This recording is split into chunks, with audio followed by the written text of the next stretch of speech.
اعوذ باللہ من الشیطان الرجیم بسم اللہ الرحمن الرحیم السلام علیکم ورحمۃ اللہ وبرکاتہ نحمدہ ونصلی علی رسولہ الکریم سبحان اللہ وبحمدہ عدد خلقہ ورضا نفسہ وزینۃ عرشہ ومداد کلماتہ۔ اللہ تعالیٰ کا شکر ہے، اس کا احسان ہے، اس کی توفیق سے سارے معاملات طے پاتے ہیں۔ آج کا ہمارا موضوع ہے کہ اللہ کے نزدیک سب سے زیادہ عزت و اکرام والا کون ہے۔ یہ ایک سوال ہے جو میں نے آپ کے سامنے رکھا ہے کہ اللہ تعالیٰ کے نزدیک کون ہے سب سے زیادہ اکرام والا، عزت والا، اور عموماً ہم انسان کس کو عزت اور وقار والا سمجھتے ہیں۔ تو ہم اس کا جائزہ لینے کی کوشش کرتے ہیں۔ دراصل ایک بالکل سادہ سی بات ہے، اور یہ والی جو سادہ بات ہے نا، دراصل یہ بھی میری بات نہیں ہے، لیکن ہے بہت سادہ اور آسان سمجھنے کے لیے۔ وہ یہ ہے کہ اللہ تعالیٰ کا ہم جتنا بھی شکر ادا کریں، جتنا بھی اس کا احسان مانیں، جتنا اس کے آگے جھک جائیں، ہم اس کا شکر ادا کر ہی نہیں سکتے، نہ الفاظ سے، نہ دل سے، نہ اعضائے جوارح سے۔ وہ پہلا نقطہ جو میرے ذہن میں آتا ہے نا اس ضمن میں، وہ یہ ہے کہ اللہ تعالیٰ نے جب انسان کو پیدا کیا نا، تو اس کو خود ہی ٹائٹل دے دیا اشرف المخلوقات کا، کہ سب سے اشرف یہ ساری جو مخلوقات اللہ تعالیٰ نے پیدا کی ہیں نا، چرند پرند، حیوانات، جمادات، معدنیات، جو بھی ہے، جس صورت میں بھی ہے، جس فارم میں بھی ہے، تو سب سے زیادہ اللہ تعالیٰ نے انسان کو مطلب ایک تکریم دی، عزت دی۔ اللہ تعالیٰ خود فرماتا ہے کہ میں نے انسان کو احسن تقویم پہ پیدا کیا، لقد خلقنا الانسان فی احسن تقویم۔ یہ تھوڑی بات ہے کہ اللہ تعالیٰ خود کہہ رہا ہے کہ میں نے انسان کو احسن تقویم پہ پیدا کیا۔ پھر اللہ تعالیٰ نے کیا کیا کہ انسان کو جب بنایا، فرشتوں سے سجدہ کروایا۔ یہ انسان کو اعزاز دینے والی کتنی بڑی بات ہے کہ اللہ تعالیٰ فرشتوں کو کہہ دے کہ تم انسان کے آگے سجدہ کرو۔ یہ تھوڑی عزت کی بات ہے۔ پھر کیا اللہ تعالیٰ نے ہمارے اوپر اکرام کیا؟ یہ تو وہ بڑے بڑے اللہ تعالیٰ کے نوازشیں ہیں نا، جو بالکل مطلب ظاہر ہیں، اور اس کے علاوہ تو اس کے نوازشوں کی انتہا ہی نہیں ہے، ہم گن ہی نہیں سکتے نا۔ فرشتوں سے سجدہ کروایا، پھر اپنی روح میں سے کچھ پھونکا۔ اللہ تعالیٰ کی روح کا یہ علماء کرام اس کے بارے میں مباحث کرتے ہیں، کیونکہ روح کے بارے میں کم ہی علم دیا گیا ہے۔ بہرحال اتنا ضرور مذکور ہے قرآن پاک میں کہ اللہ تعالیٰ نے اپنی روح میں سے کچھ پھونکا۔ تو یہ جو تکریم ہے نا انسان کی، وہ اس وجہ سے بھی ہے کہ اللہ تعالیٰ نے اپنی روح میں سے انسان کے اندر ایک روح پھونکی ہے، جس کی وجہ سے ہم زندہ ہیں، ہماری جان میں جان ہے۔ یہ پھر کیا ہوا کہ اللہ تعالیٰ نے علم سے نوازا۔ یہ انسان کی برتری کے اتنے زیادہ امکانات اور اتنے زیادہ مواقع اور اتنی زیادہ وجوہات بن جاتی ہیں کہ اللہ تعالیٰ نے یہ چیزیں انسان کو عطا فرمائیں۔ اس کے علاوہ حسی نعمتیں، مادی نعمتیں، جسمانی نعمتیں، روحانی نعمتیں، صرف اسی کے اوپر اکتفا نہیں کیا۔ اس کے ساتھ ساتھ جیسے جیسے جسم کی بالیدگی کے لیے اللہ تعالیٰ نے مادی نعمتیں دیں، اسی طرح سے روح کی بالیدگی کے لیے اللہ تعالیٰ نے انبیاء بھیجے، کتابیں بھیجیں۔ انہوں نے نہ صرف بتایا بلکہ عمل کر کر کے دکھا دیا۔ یہ سارے جو ہے امکانات کو، مواقع کو، ہدایت کے ذرائع کو، ہمارے علم کے ذرائع کو، سب چیزوں کو انسان کے لیے واضح کر دیا۔ تو پھر اللہ تعالیٰ نے کیا فرمایا تھا کہ یہ اللہ تعالیٰ نے قرآن میں فرمایا ہے نا، جو میں نے شروع میں ایک سوال پٹ کیا تھا نا کہ اللہ تعالیٰ کے نزدیک سب سے زیادہ معزز کون ہے، یہ سوال رکھا تھا۔ تو اللہ تعالیٰ ہی اس کا جواب دیتے ہیں کہ ان اکرمکم عند اللہ اتقاکم۔ اللہ تعالیٰ کے نزدیک سب سے زیادہ عزت والا، سب سے زیادہ اکرام والا وہ شخص ہے جو کہ سب سے زیادہ تقوی اختیار کرتا ہے۔ یہ ہے اکرام والا، یہ ہے عزت والا۔ یعنی یہ ساری نعمتیں دے کے اب انسان کا ٹیسٹ ہے کہ یہ میں نے تمہیں یہ نعمتیں دے دی ہیں، نعمتوں کی بہتات کر دی ہے، اور انبیاء بھیجے ہیں، رسول بھیجے ہیں، ان نعمتوں کی میں نے بہتات کر دی ہے۔ اب میں نے یہ دیکھنا ہے کہ تم انسان اس دنیا میں رہتے ہوئے کیسا کردار پیش کرتے ہو۔ اللہ تعالیٰ نے واضح بتا دیا ہے کہ میرے نزدیک وہ اکرام والا ہوگا جو کہ تقویٰ کی زندگی جو ہے وہ گزارے گا۔ اس سے پہلے کہ میں تقویٰ کی زندگی کو تھوڑا سا ہائی لائٹ کروں، تھوڑا سا ایک نقطہ میرے ذہن میں آ گیا ہے، اس کو اس کے ساتھ ریلیٹ کرنا بہت زیادہ ضروری ہے تاکہ ہم چیزوں کو آج کل کے حالات میں، آج کل کے تناظر میں ریلیٹ کر کے ان کو سمجھیں۔ وہ کیا ہے کہ عموماً جب ہم زندگی گزارتے ہیں نا اس دنیا میں، تو ہم ان چیزوں کو سمجھتے نہیں ہیں،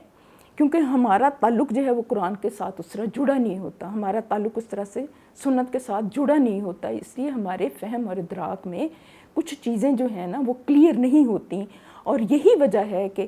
ہم انسانوں نے موسٹلی، سارے انسانوں کی میں بات نہیں کر رہی، لیکن موسٹلی انسانوں کا یہ نقطہ نظر بن گیا ہے کہ جس کے پاس بہت زیادہ مال و اسباب ہو، جس کے پاس بہت دولت ہو، جس کے پاس بڑا گھر ہو، گاڑی ہو، اقتدار ہو،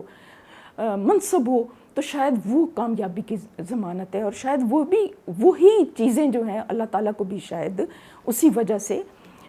مطلب ہے انسان جو ہے وہ محبوب ہے۔ ایسی کوئی بات نہیں ہے، کیونکہ وہ بھی ہمیں قرآن ہی میں سے ملتا ہے اور آپ صلی اللہ علیہ وسلم کی احادیث میں سے ملتا ہے کہ آپ صلی اللہ علیہ وسلم نے فرمایا تھا کہ اللہ تعالیٰ تمہاری شکل و صورت اور اموال کو نہیں دیکھے گا، بلکہ تمہارے دلوں کو اور تمہارے اعمال کو دیکھے گا، کیونکہ ساری چیزیں تو اللہ تعالیٰ نے دی ہوئی ہیں نا، ہمارا اپنا ہے ہی کیا، ہمارا تو وجود بھی اپنا نہیں ہے، اور وجود کا اپنا کیا ہونا، ہمیں تو خود اپنے وجود ہی کی خبر نہیں ہے کہ ہمارے سارے سسٹم کیسے کام کر رہے ہیں۔ یہ ساری اللہ تعالیٰ کی عطا ہے، اس کی مہربانی ہے۔ تو ظاہر ہے کہ ہمارے پھر پیش نظر یہ چیز بالکل ایسے کلیئر ہونی چاہیے کہ اللہ تعالیٰ کی نظر میں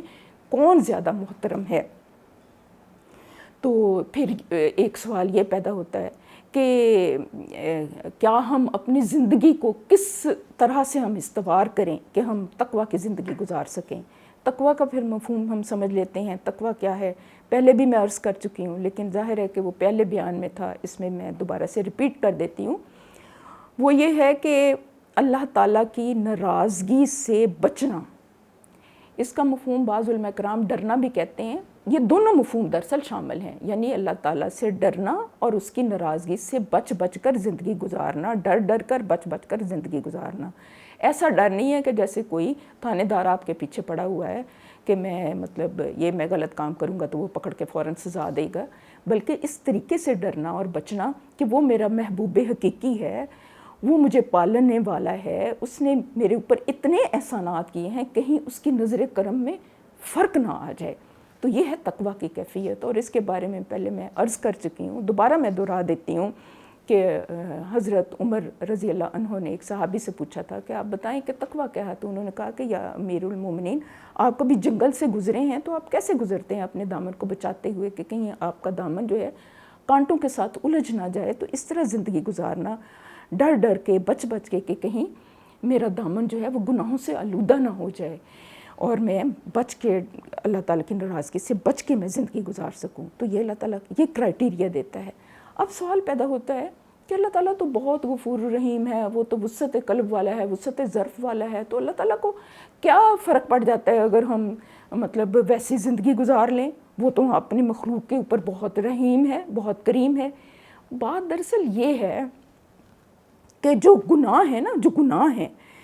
وہ دراصل اللہ تعالیٰ کی حکم عدولی ہے۔ گناہ جو ہے وہ نیکی کے راستے کی بریکیں ہیں۔ جب انسان جو ہے گناہوں میں ملوث ہو جاتا ہے تو اس کے دل کے اوپر ایک سیاہ نقطہ لگ جاتا ہے، اور اگر انسان جو ہے وہ گناہوں کے اوپر اصرار کرتا ہے تو اس کا دل سیاہ ہو جاتا ہے، اور جب دل سیاہ ہو جاتا ہے تو پھر اس دل کے اندر حق انٹر نہیں کرتا۔ تو حق کے مطلب یہ ہے کہ وہ حق انسان کے دل کے اندر وہ داخل ہو، اللہ تعالیٰ کا نور انسان کے اندر داخل ہو، نور ایمان داخل ہو، قرآن کا شعور داخل ہو، قرآن کو سمجھنے کی صلاحیت ہو، سنت کو سمجھنے کی صلاحیت ہو۔ اس کے لیے دل کا نیگیٹیوٹی سے پاک ہونا، شرک سے پاک ہونا، رذائل سے پاک ہونا، گناہوں سے پاک ہونا ضروری ہے۔ اس وجہ سے اللہ تعالیٰ یہ فرماتے ہیں کہ اللہ تعالیٰ کے نزدیک پھر وہی اکرم ہے جو کہ گناہوں سے بچ بچ کر زندگی گزارتا ہے۔ پھر یہ میں نے ایک بات کر دی ہے، پھر یہ ہے کہ صرف یہاں تک پھر یہ چیز نہیں ہے، یہ تو اللہ تعالیٰ کے نزدیک اکرم ہو گیا، اور انسان سوچتا ہے کہ ٹھیک ہے اللہ تعالیٰ کے ہم پسندیدہ بندے بن گئے ہیں، لیکن یقین کریں کہ سب سے پہلے اس کے اثرات اور اس کے ثمرات انسان کو خود اس کی اپنی زندگی میں ملنا شروع ہو جاتے ہیں۔ یہ میں اپنے آپ سے کہی ہوئی بات نہیں کر رہی، یہ بھی میں قرآن کے حوالے سے بات کر رہی ہوں۔ سورۃ الطلاق میں ہے کہ جو اللہ تعالیٰ سے ڈرتا ہے تو اللہ تعالیٰ اس کی زندگی میں مشکلات سے نکلنے کا راستہ بنا دیتے ہیں، اور اس کو وہاں سے رزق دیتے ہیں جہاں سے اس کا گمان بھی نہیں ہوتا، اور اس کی جو مشکلات ہوتی ہیں وہ آسانیوں میں تبدیل ہو جاتی ہیں۔ تو یہ ایک کرنے کا وظیفہ ہے کہ انسان جو ہے پھر اللہ تعالیٰ کے جب تقویٰ کی زندگی گزارے تو پھر اس کے بعد وہ اللہ تعالیٰ کے اوپر بھروسہ رکھے، کامل یقین رکھے۔ پھر اللہ تعالیٰ نے تقویٰ کی زندگی اختیار کرنے والوں کے لیے اللہ تعالیٰ نے خوشخبریاں دی ہیں کہ سورۃ الاعراف میں ہے غالباً کہ اگر بستی کے لوگ تقویٰ کی روش اختیار کرتے تو ہم آسمانوں اور زمین سے برکتوں کے دروازے کھول دیتے۔ پھر یہ بھی ہے ہمیں سورۃ النور میں ملتا ہے کہ اگر اسی طرح سے جو لوگ ایمان لائے ہیں وہ تقویٰ کی روش پر چلیں گے تو اللہ تعالیٰ آسمان کو برستا ہوا بھیجے گا، یعنی رحمت کی بارش بھیجے گا نا جب انسان کو ضرورت ہوگی، اور اس کو مال اور اولاد سے نوازے گا، اور اس کو باغ عطا فرمائے گا۔ باغ بھی نعمتوں کا استعارہ ہے، باغات عطا فرمائے گا، اور اس کے لیے نہریں جاری کر دے گا۔ یعنی یہ دنیا میں ہے، یہ دنیا میں ثمرات ہیں، اور آخرت میں تو ملنے ہی ملنے ہیں اللہ تعالیٰ کی توفیق سے۔ تو کہنے کا مراد یہ ہے کہ انسان جب زندگی اپنی گزارے نا تو وہ گاڈ کانشیسنس والی زندگی گزارے، یعنی جسے کہتے ہیں نا انگریزی کا ایک لفظ ہے وہ اس میں بہت زیادہ فٹ بیٹھتا ہے۔ بعض لفظ جو ہیں اگر پنجابی کا سہارا لیں تو پنجابی میں اس کی ایکسپلینیشن زیادہ اچھی ہوتی ہے، بعض ایسے لفظ ہوتے ہیں کہ وہ اس جگہ پہ وہ فٹ بیٹھ رہے ہوتے ہیں۔ اس میں ایک لفظ ہے مائنڈ فلنس، تو وہ والا لفظ جو ہے نا وہ بہت زیادہ اس میں بالکل فٹ بیٹھتا ہے کہ انسان یعنی شعوری سطح پر اپنی زندگی گزارے، مطلب اپنے آپ کو شعور کی سطح پر چیزوں کو سمجھتے ہوئے، سوچتے ہوئے، ان کا اچھائی اور برائی دیکھتے ہوئے، اس کا مثبت پہلو دیکھتے ہوئے، اس کا نیگیٹو پہلو دیکھتے ہوئے، اس میں حق کو اختیار کرتے ہوئے، باطل کو نگیٹ کرتے ہوئے انسان جو ہے وہ زندگی گزارے، تو پھر اس کے ثمرات انسان کی زندگی میں آتے ہیں۔ سوچی سمجھی شعور والی زندگی، بیدار مغز اور دل کی روشنی والی زندگی، تو پھر کیا ہوتا ہے کہ اللہ تعالیٰ کی تائید ایسے انسان کو حاصل ہو جاتی ہے، پھر اللہ تعالیٰ کی نصرت اس کو حاصل ہو جاتی ہے، وہ اللہ تعالیٰ کی نظر میں اکرام والا اور عزت والا بن جاتا ہے، اور وہ والا جو تصور ہے کہ کامیابی جو ہے وہ صرف یہ دنیاوی کامیابی ہے، اس چیز کو یہ یکسر نگیٹ کر دیتا ہے۔ ہاں ایک چیز میں ضرور عرض کر دوں کہ زندگی گزارنے کے لیے انسان کو وسائل کی بھی ضرورت ہے، مال و دولت کی بھی ضرورت ہے، ان سب چیزوں کی ضرورت ہے، اس سے اللہ تعالیٰ نے منع نہیں کیا، اور وہ جائز حد تک وہ حاصل بھی کرنا چاہیے تاکہ انسان جو ہے کسی کے آگے اس طرح سے ہاتھ نہ پھیلائے، وہ کسی کا محتاج نہ ہو۔ لیکن اس میں یہ فرق ہے کہ مال و دولت کی محبت جو ہے نا وہ انسان کے دل میں نہ آئے، وہ ہاتھ میں رہے، کیونکہ آپ صلی اللہ علیہ وسلم نے یہ بھی تو فرمایا تھا نا کہ ہر امت کا ایک فتنہ ہوتا ہے، اور میری امت کا فتنہ جو ہے وہ مال ہے۔ تو مال کی ضرورت سے بڑی ہوئی جو حرص اور ہوس ہے نا وہ انسان کو پھر نیکی کے راستے پہ نہیں آنے دیتی۔ تو وہ اور پھر ایک برسبیل تذکرہ ایک بات آتی ہے کہ کئی دفعہ ایسے ہوتا ہے کہ انسان جو ہے نا اس کے اوپر مختلف کیفیات طاری ہوتی ہیں، کبھی اچھی، کبھی بری، کبھی مختلف خیالات اس کو گھیر لیتے ہیں، تو ان کے اوپر انسان کا کئی دفعہ بس نہیں چلتا، انسان بے بس سا ہو جاتا ہے۔ اس کے لیے پھر کیا کرے تاکہ وہ تقویٰ کی زندگی کے اوپر کاربند رہے استقامت کے ساتھ؟ اس کا بھی ایک علاج ہے، وہ بھی علماء کرام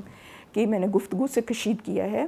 اس کا بھی یہ ہے کہ انسان مجاہدہ کرے، اپنے نفس کے جو ہے نا غلط میلانات ان کو وہ نگیٹ کرے، ایسی خواہشات، ایسی تمنائیں جو کہ اسے الجھائیں، جو اسے بہت زیادہ راغب کریں، ان کو وہ کراس کرے۔ اور ان کو کراس کرنا اتنا آسان نہیں ہوتا کیونکہ شیطان بھی اس کے پیچھے لگا ہوتا ہے۔ اس کے لیے پھر کیا ہے کہ قرآن سے مدد لے، اللہ تعالیٰ سے دعا کرے، تو پھر اللہ تعالیٰ جو ہے ان خیالات کو نکال کے انسان کو کے اندر، اس کے دل کے اندر اچھے خیالات جو ہے وہ ڈال دیتا ہے، اور اس کے لیے تھوڑی کوشش کرنی پڑتی ہے، مجاہدہ کرنا پڑتا ہے۔ دنیا کی زندگی کے لیے بھی تو ہم کوشش کرتے ہیں نا، تو یہ تو آخرت کی جو زندگی جو ہے وہ ابدی زندگی ہے، اس کے لیے بھی ہمیں کسی حد تک کوشش کرنے کی ضرورت ہے۔ پھر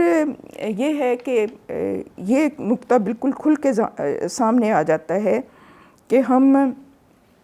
آج کل کے حالات کے تناظر میں اگر دیکھیں تو ہم کس طرح سے برائیوں سے بچ سکتے ہیں اور تقویٰ کی زندگی جو ہے وہ اختیار کر سکتے ہیں، اس کے لیے ہمارا لائحہ عمل کیا ہو۔ اس کے لیے سمپل جو لائحہ عمل ہے جو میرے ذہن میں آتا ہے وہ بھی قرآن نے بتایا ہے،